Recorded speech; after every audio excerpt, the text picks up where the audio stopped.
Hey friends, my name is Mel. Welcome to my kitchen. I am so happy that you're here and I'm so excited for today's video with you.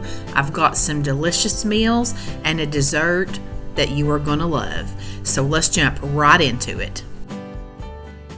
We're going completely rogue today. Did not plan on making this at all, but last night I made the cheeseburger soup. Let me show you a picture of it. Absolutely delicious.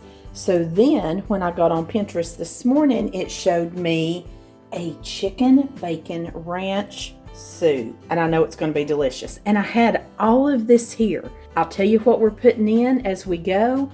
This ain't a really pretty intro picture, but here you go. Chicken bacon ranch soup. It's going to be good. First thing I'm going to do is get my chopping done. And I like my onions cut up really little in soups. I've got 6 slices of bacon here. I like to chop mine up in little bitty tiny pieces and fry it up in my pot. I just wanted to take a minute and share with you guys a few of the things that I'm trying to do this year. Little things is what I'm focusing on this year. A lot of times if I make a huge goal or a resolution, I just can't stick with that. So instead, I'm concentrating on small changes, little things every day, like remembering to fill up my water bottle a couple of times every day. Remembering when I'm sitting at the computer for hours on end to set an alarm so I'll get up and walk around and move and not sit there all day. And just trying to be more conscious about what I'm eating and why I'm eating it and portion sizes. That's a big thing for me.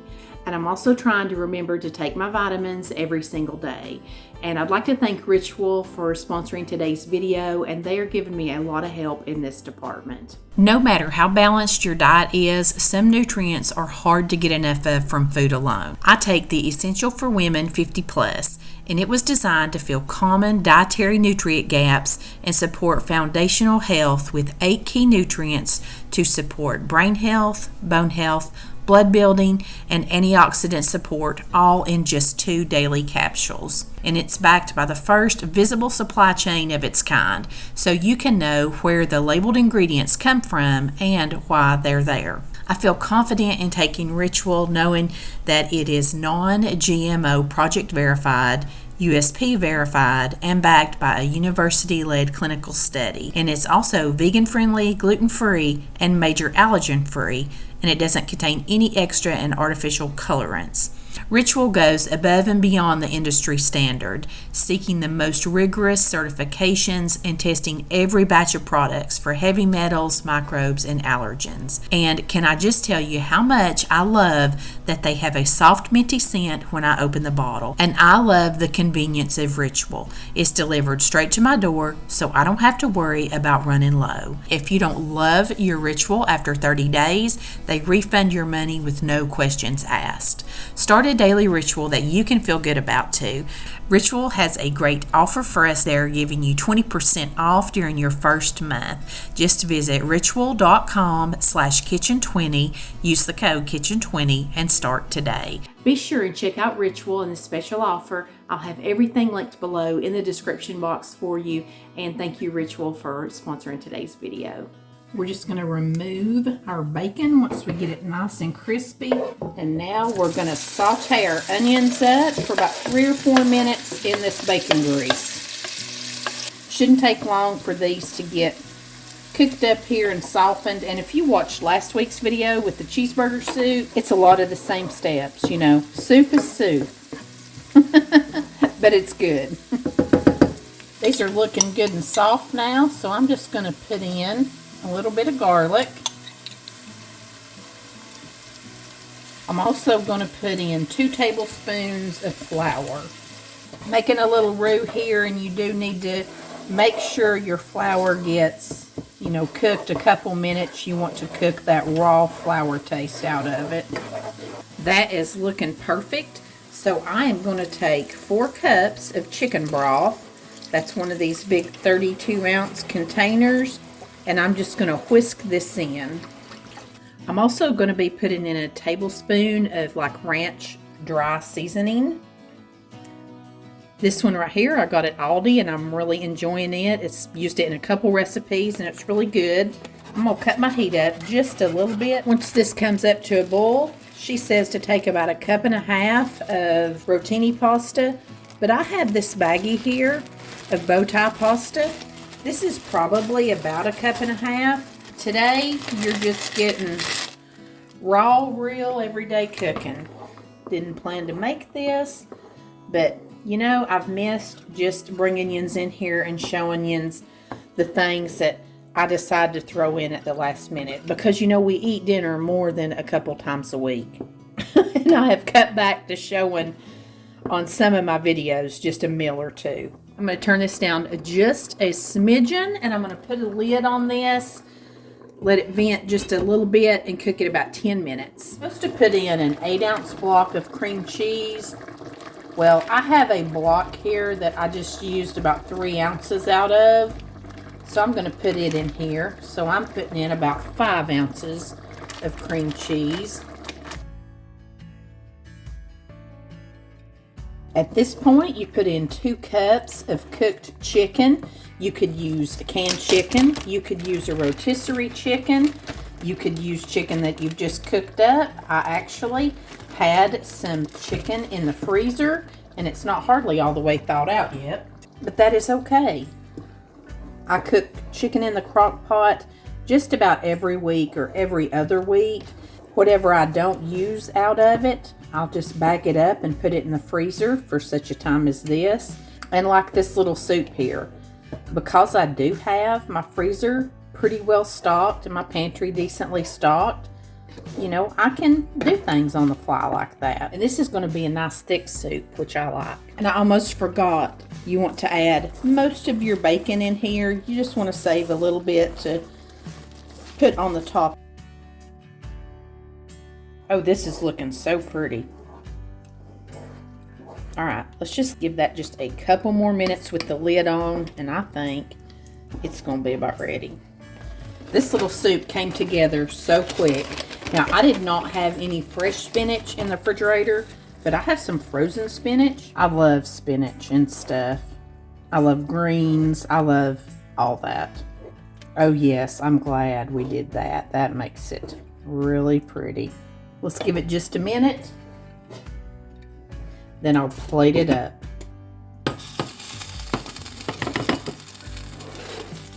YouTuber.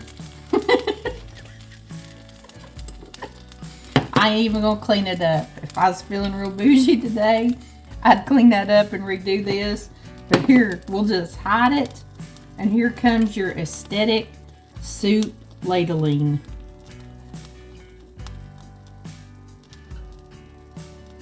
You know, usually I just voice over this stuff and add that pretty music in, and y'all never even know the chaos that I have around here. Give me a little bite out here to be cooling.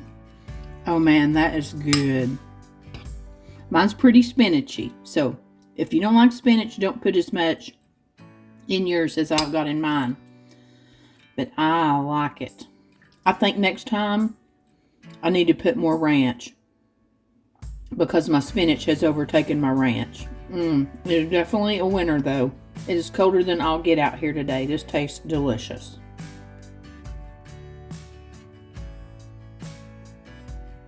For a man that says he doesn't like soup, Patrick is sure enjoying this. He said he liked this even better than the cheeseburger soup that we had. The longer it set, the better it got. And it even thickened up like just a regular pasta dish, which I absolutely loved that about it. This one is one that we are keeping close at hand. And if you like stuffed shells, you're going to love this unstuffed shells casserole. Starting tonight's meal with a pound of ground beef that I've got frying up over here. And here are the ingredients. I am making an unstuffed shells casserole. All these different cheeses, you don't really need those. I'm just kind of cleaning out my refrigerator. I've not been to the store, so you can see I'm pulling some things from way back in the pantry for this meal.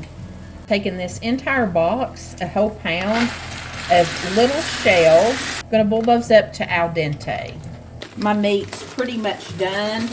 But I'm going to throw in some of these frozen chopped onions. I do not have any fresh onions. I've got to go to the store. And I'm going to throw in a little bit of garlic. I definitely think we can just blot up the excess grease in this meat. Pour in that 24-ounce jar of pasta sauce. Just want to get all this incorporated and, let it sit here and simmer, 3 or 4 minutes, maybe 5 minutes, just to kind of bring it all together. We're going to start on our filling. Got 1 block of cream cheese here that's softened. I'm going to add in 1 cup of ricotta cheese, and I'm just eyeballing. A 1/2 cup of Parmesan, 1 egg. The recipe says 1/2 teaspoon of Italian seasoning. I think I'm going to go a little extra with that. Then we're going to go in with a 1/2 teaspoon of salt and a 1/2 teaspoon of pepper. Now we're going to stir our pasta into our cheese mixture. And this recipe said 4 cups. That looks like an awful lot of pasta. This right here smells wonderful already. And it's handling this cheese, so I guess that was the right ratio. Now this called for a 9x13 pan, but that little casserole dish like this I normally use, it looks like exactly like this, but it's smaller. It's not exactly a 9x13, and this one is bigger than a 9x13. So I'm pulling this big bad boy out for this. And you're gonna put down 1/2 of your meat and sauce mixture. This would be a great recipe to feed an army if you got a big family, but you could also freeze this. You could definitely make 2 smaller ones of these and freeze them. Now here comes the very scary part, and I did get my apron on because I'm cooking with tomato sauce here, but you're going to put all of the shell and cheese mixture down in here now. Then you're going to come back over the top with the rest of your sauce. And looks like I put too much sauce on the bottom. That's okay, it's all going to go together. It's a casserole, it's fine. Now you're supposed to use about 1.5 cups of mozzarella cheese over the top. I'm going to use some mozzarella, and I'm going to use up this Italian blend. I'm going to sprinkle a little Italian on the top to make it pretty. Give it a little extra flavor. We're going to cook this covered at 350 degrees for about 30 minutes. Then we'll uncover it and cook it about 10 or 15 more. I had some comments on a recent video asking about my salads. I show a lot of side salads. Every week I'll chop up veggies and my lettuces, get them washed up and cleaned. I store them very dry in airtight containers, and they'll last all week if we don't eat them up first. One thing that I do suggest is this little salad spinner here. I got mine at Aldi's, but I have one linked in my Amazon store as well. This is a little investment that has totally paid for itself in food not being wasted. I want you to look at all the water that comes off of my lettuce after I have washed it and chopped it up. And I will spin mine 2 or 3 times. Toppings is another thing that I use to change up my salads. I have a lot of different ones. This is a new Hawaiian barbecue. I wasn't crazy about this one, but hey, you never know till you try. But I like to keep a wide variety of toppings. It keeps it new and fresh, and it just adds a little something different. I love a green leaf lettuce. My daughter loves an iceberg lettuce, and I also like to buy the salad kits with the chopped cabbage in them. Anything to change it up and keep it from getting boring. And a salad tastes great with anything you put it with. So just remember to take one day where you do all of the work with all the chopping and cutting, washing, dry it very, very well, and store it in airtight containers. I even store my lettuce in a gallon-sized bag with all the air squeezed out. Now, let's talk about this unstuffed shells casserole. This is definitely not keto. This is definitely not fat-free. This This was a really good meal though. It was like stuffed shells without all the trouble of having to stuff the big shells. And just a little bit of this was really filling, so we had plenty left over for another night's dinner. Welcome to another visit to Crazy Town. I thought I was making a Weight Watchers dessert, but it turns out I'm definitely not making a Weight Watchers dessert. But I'm going to share it with you anyway. I have a family size package of double stuffed Oreos, and I took about 1.5 rows of those, and I'm just going to crunch them up. You could definitely get your food processor out for this, but I want mine in big chunks. I am going to take my rolling pin to them just a little bit, and that right there looks good to me. Now we're going to start with our pudding mixture. And I'm using 1 small box of pudding, and I'm using white chocolate. I'm going to mix in 2 cups of water with this and get it all stirred up. You could use vanilla pudding in here or whatever you like. Wouldn't that cheesecake pudding be good in here too? I'm obsessed with that cheesecake pudding. But let me tell you what happened to me while I'm stirring this up. I was looking through Pinterest the other day, and I'm trying to do a little bit better on things, and I thought, let's look up low-fat desserts. And this popped up, and it said Weight Watchers Oreo Fluff. And I thought, well, that sounds real good. I just jotted them ingredients down, run in there on my grocery order, and picked these things up. Then when I laid it all out here and got to looking, I thought, what in the world? How is this a Weight Watchers? Well, I looked this recipe over. I didn't see nothing about Weight Watchers points or anything on it. Obviously, I'm not the kind of cook that's used to adapting things for, low fat, low calories or anything like that. Apparently, if you was to use low fat Oreos, if there's such a thing, I don't know that I've ever seen them, and then use, the low fat Cool Whip and sugar-free pudding and do all that, then you would have yourself a Weight Watchers Oreo Fluff. So we're just going to have full-on fat one. That looks really good. That's starting to thicken up. Now we're going to take our entire 8-ounce carton of whipped topping, and this is thawed. It's been sitting in the refrigerator, and we're just going to fold this in. I dropped a little bit down here on the counter. That should help with our calories and fat. I don't know. I should have known better, but I just seen double stuffed Oreos and Weight Watchers like in the same little sentence, and I just got so excited.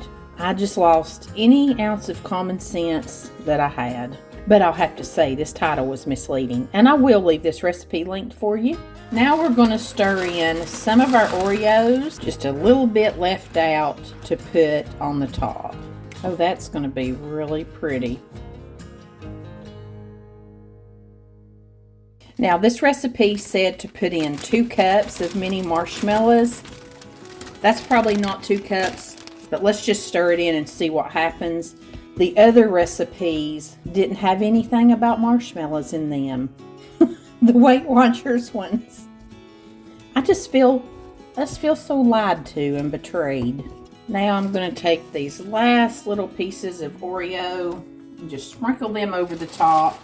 I'm going to put the lid on this, chill it in the refrigerator a few hours, then we'll see what we got. This dessert was absolutely delicious. How could it not be with those ingredients? I am for sure going to make this again and try to go the low fat, low sugar, that route with it and see if we can make it taste just as good. I think it's definitely worth trying. But we are not done yet. I've got another recipe. We are going to make a 1 pot or 1 skillet chicken enchilada. I've got 2 tablespoons of butter melted down here. Into that, we're going to add 1/2 cup of chicken broth, but I'm actually just going to use this chicken broth base. Put a little bit of this in my skillet and add some hot water with it. And we're just going to mix all that in to make the broth and bring this up to a simmer. Now I'm going to add in 2 tablespoons of tomato paste. This is some of my tomato paste that I have frozen. And I want a lot of flavor in it, so I'm going to add 2 big globs. I think that's about a tablespoon each. Now we're going to add our spices. We're going to do a tablespoon of chili powder, 2 tablespoons of paprika, a half a teaspoon of garlic powder, and a half a teaspoon of cumin. You just want to whisk all this in until it's smooth and it's pretty thick, so I'm adding just a smidge more of water. Now we're going to stir in about 3/4 a cup of sour cream.